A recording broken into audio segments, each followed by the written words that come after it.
Hello guys, welcome back Git.Lk YouTube channel ඉතින් ඔයාලට අද වීඩියෝ එකකින් ගෙනල්ලා තියෙන්නේ කොහොමද ඔයාගේ mobile phone එකට chat GPT application එක දාගෙන use කරන්න කොහොමද කියන එක ගැන. ඉතින් වීඩියෝ එකට යන්න කලින් මතක් කරනවා channel එක subscribe කරලා නැත්නම් දැන් මෙයාට තියෙන subscribe button එක press කරලා ඊට හැපැත් තියෙන bell icon එක all කරලා තියාගන්න. එහෙනම් අපි දැන් බලමු කොහොමද chat GPT ඔයාගේ mobile phone එකට install කරලා පාවිච්චි කරන්න කියලා.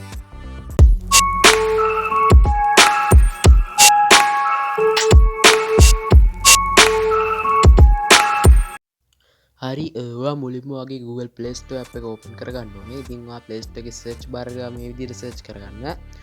chat GPT කියලා search එකක් දාගත්තට පස්සේ ඔයාට මේ විදිහට load ලා application ගොඩාරියක් ඔයාලට බලා ගන්න පුළුවන් වෙයි මෙතන. ඉතින් මෙතන application ගොඩක් තියෙනවා. කියන්නේ design කරලා තියෙනවා fake app තමයි ගොඩක්ම තියෙන්නේ. ඉතින් මෙතන ඔයාලට උඩම බලා ගන්න පුළුවන් මෙන්න මේ icon එකත් එක්ක තියෙන chat GPT app එක. ඉතින් මෙන්න මේ application එක තමයි chat GPT ලගේ original application එක. ඉතින් මෙන්න මේ application එකෙන් තමයි අපි chat GPT වගේ mobile phone එක දාගෙන මේ විදිහට මේ app එකෙන් තමයි වැඩ ටික කරගන්නේ. ඉතින් අපි දැන් බලමු කොහොමද මේ වැඩ ටික කරගන්නේ කියලා. මුලින්ම මේ app එක install කරගන්න ඕනේ. මම දැන් install කරලා තියෙන්නේ. ඉතින් මම දැන් මේ app එක open කරගන්නවා. ඉතින් open වෙද්දි මෙන්න මේ විදිහට එයාලගේ alert එකක් එනවා. ඉතින් මේ විදිහට alert කීපයක් එයි. ඉතින් මේ alert ටික චෙක් කරලා බලලා මෙතනින් account එකක් තමයි දැන් create කරගන්න ඕනේ. ඉතින් මම දැන් මෙතන account එකක් create කරගන්න මෙතන Google with continue with Google කියන එක touch කරගන්නවා. හරි ඊට පස්සේ මෙන්න මේ විදිහට ඔයාගේ Gmail තියෙන option එකට මේ විදිහට load වෙයි.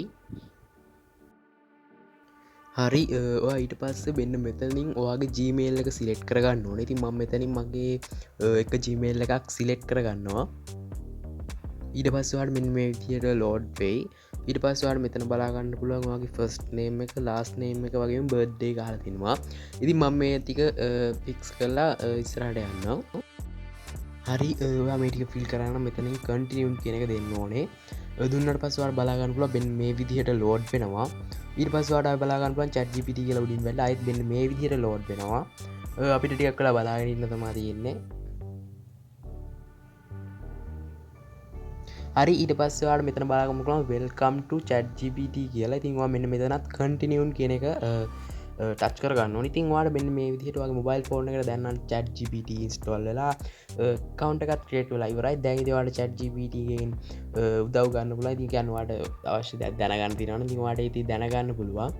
ඉතින් ඔයාලට computer එකෙන් website එකේ යනම වගේම තමයි application එකේ යද්දිත් කිසිම වෙනසක් නැහැ. ඉතින් මෙතනදී මෙයාලගේ option ගොඩක් තියෙනවා. ඉතින් මෙතන උඩ බලා ගන්න පුළුවන්. ඒ කියන්නේ මෙතන යටම තිබ්බා අපේ name එක. ඉතින් මෙතන තියෙනවා අපේ language. ඒ කියන්නේ අපිට ඕන දේවල්. ඉතින් අපේ email address ඔක්කොම මෙතන තියෙනවා. ඉතින් මෙතන පුළුවන් ඔයාලට new chat කියන එක press කරොත් අලුත් chat එකක් open වෙනවා. ඒ කියන්නේ අපි chat කර කර හිටපු එක clear වෙලා කියන්නේ ඒක තියෙනවත් ඒක නැති වෙලා අලුතෙන් chat එකක් open වෙනවා. ඉතින් ඒ විදිහට ඔයාලට මේකේ වැඩ ටික කරගන්න පුළුවන්. ඉතින් ඔයාලට මෙතන බලා ගන්න පුළුවන් අපේ option තියෙනවා. ඉතින් මේක අපි කලින් chat කරපු ටික ඒත් එක්කම new chat එකක් අපිට උනත් ගන්න පුළුවන්. මේකේ settings වල ගියොත් අපිට මෙතන ආය බලා ගන්න පුළුවන් අපේ විස්තර ටික තියෙනවා. අපි register වුණ Gmail එක වගේ විස්තර ටිකක් තියෙනවා. ඉතින් මෙතනින් යටම sign out කියන එක දුන්නොත් ඔයාලට sign out වෙන්න පුළුවන්. ඒ වගේ මේක ගත්තොත් chat GPT 3.5 කියන version එක. ඉතින් chat GPT ලගේ 3.5 කියන version එක තමයි මේ තියෙන්නේ. 4 version එක මේ විදිහට ඇවිල්ලා තිනවා. ඒක buy කරලා තමයි ගන්න තියෙන්නේ. හැබැයි mobile application එකේ නම් buy කරලා ගන්න බෑ කියලා තමයි මේ විදිහට නම් පේන්නේ. ඉතින් website එකෙන් වගේ ගන්නවා නම් උදාහරණයක් වශයෙන් computer එකකින් වගේ ගන්නවා නම් ඔයාලට buy කරලා ගන්න පුළුවන්. ඒ කියන්නේ 3.5 කියලා එහෙම අවුලක් නැහැ. ඔයාලට දැනගන්න තියෙන දෙයක් තියෙනවා නම් ඔයාලට දැනගන්න පුළුවන්. එච්චර එහෙම අවුලක් කියලා දෙයක් නැහැ. ඉතින් ඔයාලට mobile phone එකට chat GPT install කරලා මෙන්න මේ විදිහට තමයි ඔයාගේ වැඩ ටික කරගන්න පුළුවන්. ඉතින් ඇත්තටම බට්ටම ලේසි වැඩක්. මේ වීඩියෝ හොඳයි කියලා හිතනවා නම් පල්ලෙහා තියෙන රතු පාට subscribe button එක press කරලා ඊට හැබැයි තියෙන bell icon එක all කරලා තියාගන්න. අපි එහෙනම් තවත් මේක සුපිරි අලුත් වීඩියෝ එකකින් හම්බෙමු. මතකතු like එකක් දාන්න, comment එකකුත් දාගෙන යන්න. එහෙනම් අපි තවත් මේක සුපිරි අලුත් වීඩියෝ එකකින් හම්බෙමු.